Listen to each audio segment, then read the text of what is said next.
అన్నట్టు ఇప్పుడు మనం అస్సాం పోదాం రానుల్లో. అస్సాం అంటే మళ్ళేమో అని అనుకోగల్లా, అస్సాం రాష్ట్రానికే పోదాము.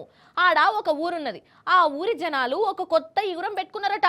సంబురాలు చేసుకుంటా మురిసి ముప్పందం అవుతున్నారట.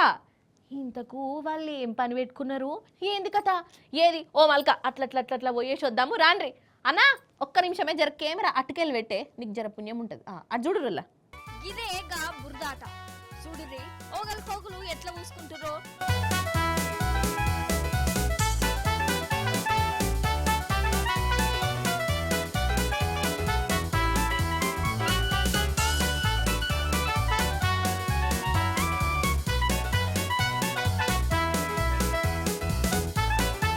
లోకమంతా రంగుల పండుగ వేసుకొని మురిసిపోతే అస్సాం రాష్ట్రంలో ఉన్న ఈ ఊరోళ్ళు మాత్రం ఇగో ఇట్లా బురద పండుగ వేసుకుంటారు. ఊళ్ళో బురదనంతా జమ చేసి కనబడ్డోళ్ళను కనబడ్డట్లు పూతారు అన్నట్టు. అందుకే బురద పండుగ నాడు ఆ ఊరి మొగోళ్ళు అంగి లేకుండా తిరుగుతారట. అగో చూడుర్రి వీళ్ళ సంబరం ఎట్లున్నదో.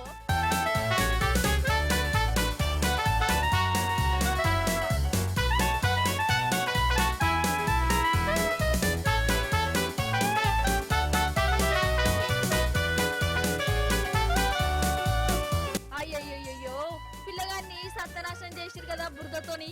ఇగో వీళ్ళని చూడు, బురద ఊసుకొని ఎంత మురిసి ముప్పెందమైతుర్రో. ఏమో పట్టుర్రి, ఎవరి నమ్మకం వాళ్ళది, ఎవరి ఆనందం వాళ్ళది కదా.